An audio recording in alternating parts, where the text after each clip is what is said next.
Hello, ladies and gentlemen. This is your least favorite boy, SocatoanSoldier. Sorry I haven't really recorded in a while.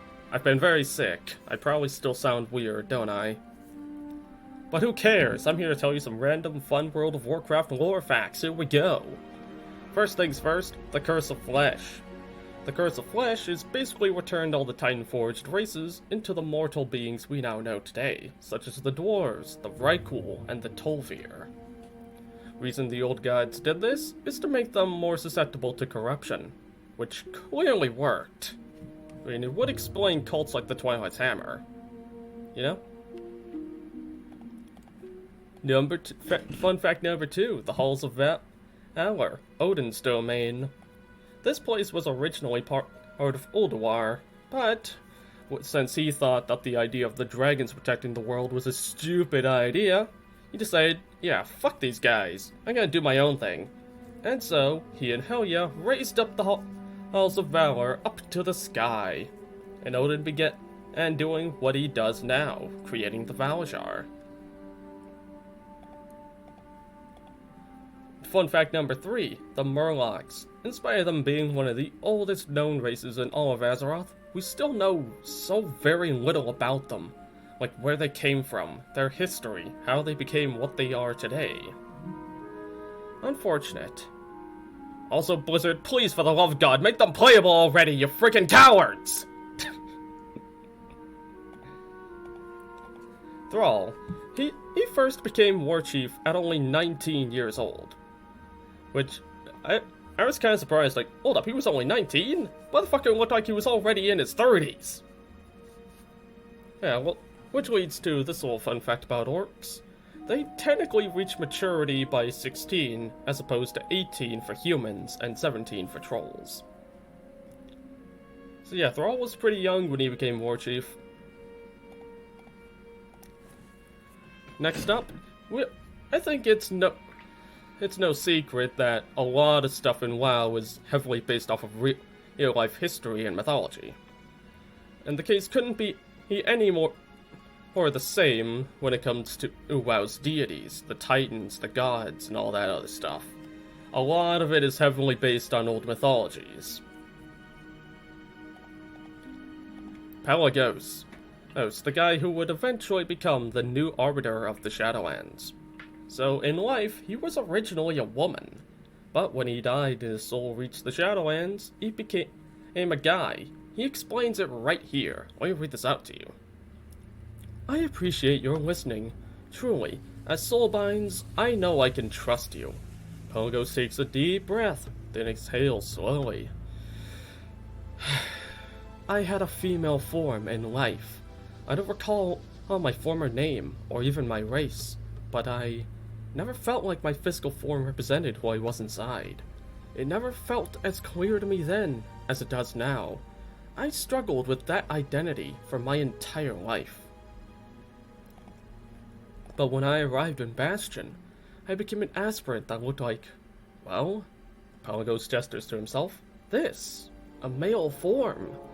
I felt comfortable, excited, like who I was inside matched what others saw for the first time. All of those feelings in my life finally made sense. So in case you couldn't tell by now, Pelagos is technically trans. Only, it's in a way that doesn't feel forced like most media does. You see, fellas, this is how you do trans representation. Make it feel, like it makes some sense. In the case of how souls work in the Shadowlands, the soul taking on whatever shape it wants when it goes there, I think this technically makes some sense. Hell, it was implied that Lady Vashj could have become a Night Elf again if she wanted to, but she didn't. Up next, the Orc Priest. One of the most diverse when it comes to any class in WoW is the Priest.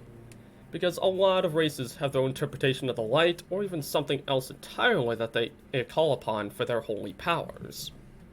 One of the most recent cases being the Orcs. These Orcish priests are known as none other than the Lokash. Allow me to read out the explanation via the Orc Priest trainer found in Orgrimmar. Oh yeah, the dialogue is unique depending on whether or not you did the quest line in Nagrin back in the day. I remember you, hero. When you traveled through Garadar long ago, your deeds for the Maghar were many. You solved the mystery of our troubled ancestral spirits. I watched you then. I learned what you discovered, and I spoke to the spirits of Mother Kashor. She told me of a song that only the spirits could hear. It troubled them, at first, but with your aid, they were able to finally rest. For years, I tried to hear that song. The day I first heard it was a day of awakening. I listen to that song even now. It speaks of healing and renewal. While my shaman brothers and sisters speak to the elements without, I speak to the elements within. A song of the heart, a song of the spirit, a low kosh. Hey, here's the dialogue if you didn't do that questline. It's pretty similar, but still gives a good explanation for how orc priests work. Not so long ago, your people traveled through Garadar. Their deeds for the Maghar were many. One of these champions solved the mystery of our troubled ancestral spirits. I watched that hero and learned what they discovered. After they had gone, I sought the spirit of Mother Kashor. He spoke of a song that only the spirits could hear. It troubled them at first, but with that champion's aid, they were able to finally rest.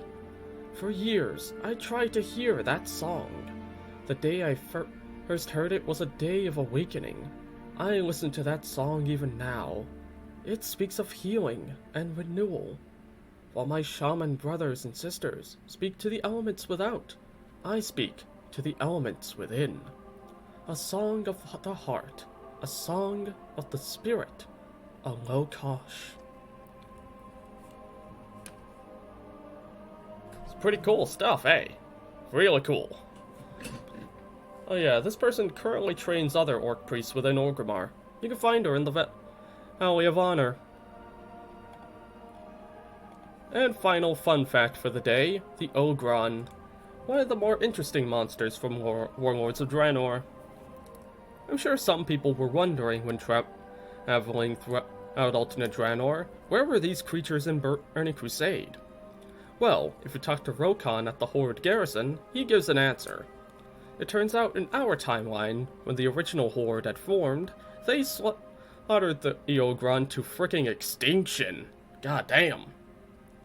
So, where are the Ogron in our timeline? They're extinct. There's none of them left. F in the chat. Oh, and they are also technically the ancestors of the ogres and the orcs. So that's that.